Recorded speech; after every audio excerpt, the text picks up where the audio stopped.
welcome back to my channel. If you're new here, welcome. My name is Steph Castelein, and today I want to talk about this question that I get often from new bloggers. I too was wondering the same thing when I first started blogging, and that's, can you start a blog for free? In this video, I want to walk you through this process and what is going to be best for you, because like I said, I had these same questions. So the answer is yes, you can actually start a blog for free, and I'm going to talk about why this might be a good option for you. But here's what you have to keep in mind. If you want to grow and monetize your blog, I would never advise you or encourage you to start a blog for free. If that's your goal, to grow and to monetize, you are going to have to pay for certain things. And don't think of it as just paying for things. You're investing in your blog. You're investing in this side hustle or this eventually full-time thing that you want to build and create.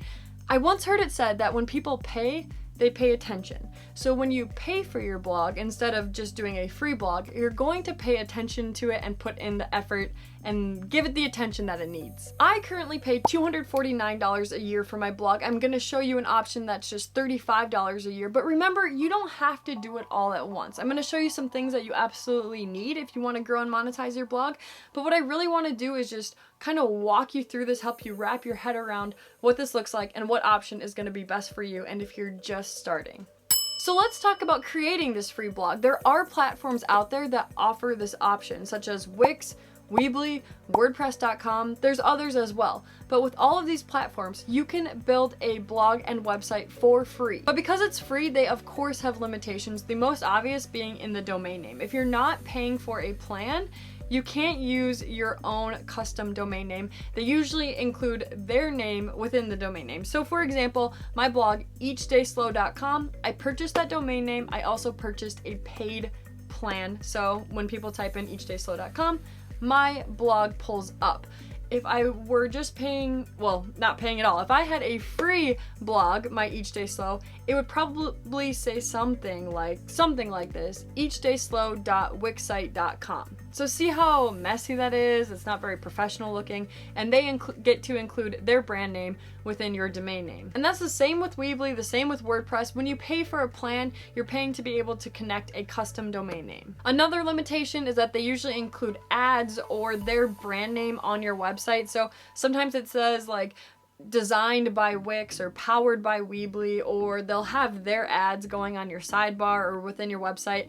Again, just not professional looking, plus they have their brand all over your blog and website. And finally, it's really obvious when someone has built their blog for free because of the domain name, because that company's brand, and it just gets into that professionalism. Like if I'm doing research, if I want to travel somewhere, am I going to trust a blog that I can tell is built for free, or am I going to trust a blog and a blogger who has taken the time to invest in their website, to have a custom domain, to pay for maybe a theme or a designer, and just has gone to that next level? And this starts to get into other parts of blogging. Let's take, for example, partnerships and sponsored posts. If you reach out to a business or a company and are like, hey, here's my website, I would love to create a blog post for you, hoping to get paid for that content, they're gonna see that it's free and assume you're a beginner, that you haven't taken it seriously. Like, why would they choose you over someone else who has a custom domain name, who has paid for those platforms and those plans? It's just that having a free blog is not as professional looking. It's going to hinder those partnerships. It's going to hinder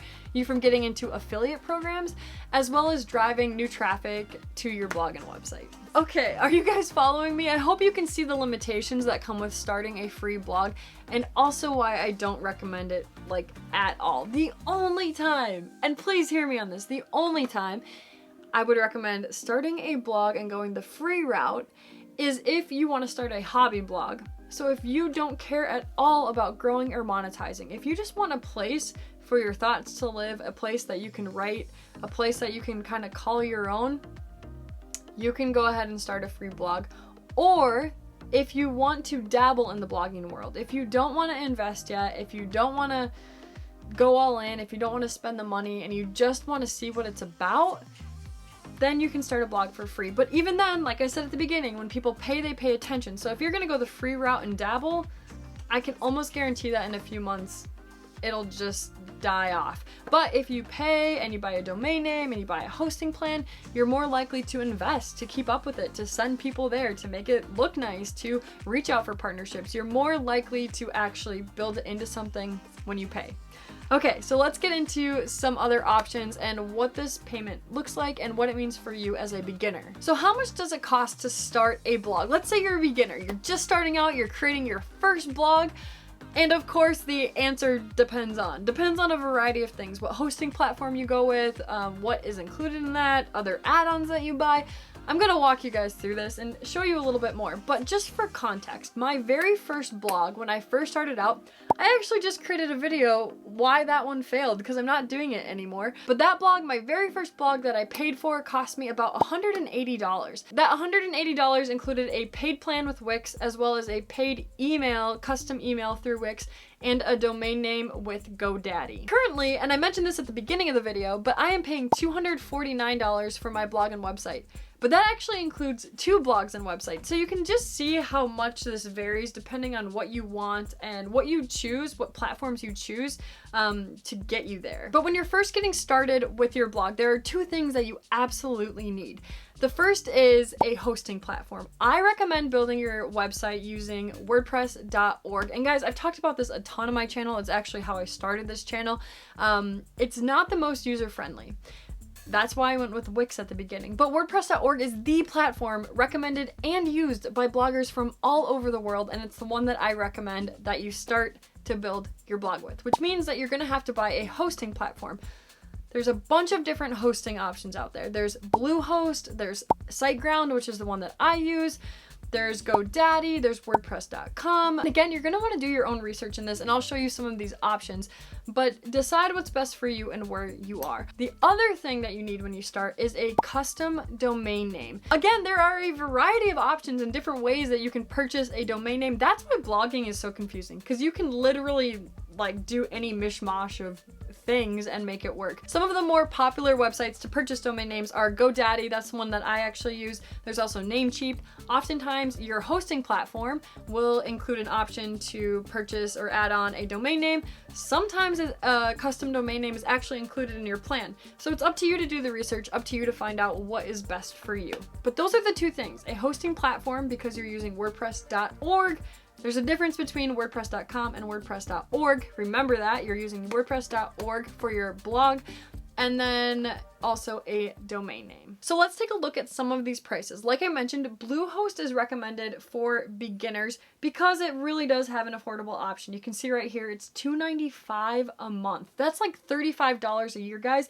And it comes with a free domain for 1 year. But know this is only for the first year, and then it jumps up to $8 a year. So that's something to keep in mind. They also have this Plus option as well as Choice Plus. Note too that Bluehost has a really great affiliate program. So if someone is recommending it, try and understand if they're still currently using it, if they really like it, or if they're just promoting it to get a click and hopefully a commission off of that affiliate link. From the research I've done, and this is just my own personal research, a lot of bloggers who are more successful and actually making like a full-time income with blogging maybe started with Bluehost, but they've outgrown Bluehost. So, and they're onto a different hosting platform. So that's just something to keep in mind. Like I said, you can always start with it and grow as you go. So that would be a really great option. Or you could start with something that you're going to shift into anyway from the beginning. So do your research, decide for yourself. But looking at some more options, this is SiteGround. You can see the startup is $7 a month or $10 a month or $15. I actually have this Grow Big plan, which is, like I said, about $120 a year. You can see what's included with that. I felt like SiteGround was the best hosting platform for what I was wanting for my blog and website, but it's not what I started with. So as I continued to grow and become more involved with my blog, I realized I needed to make the switch over to SiteGround and to WordPress.org, and I did that about a year and a half into actually blogging. You're not going to spend $249.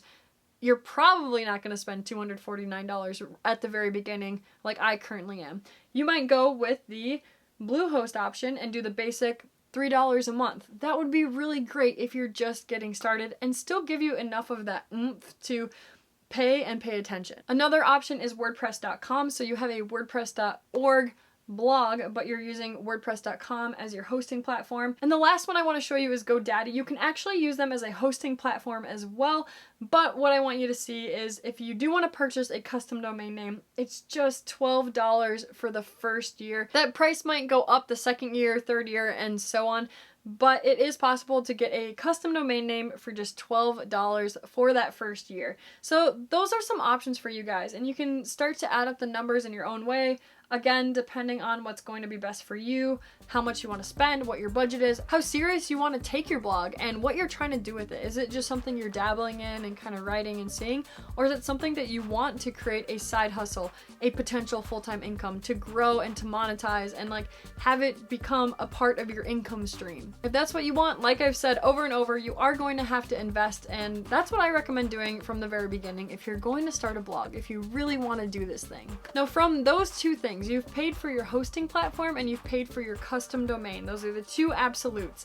There are other options that you can pay for from the beginning, and there are other options that you're probably going to invest in as you continue to grow. For example, you might pay for a website builder. I use Elementor. I pay $99 a year. That's part of my $249 that I've been sharing with you guys.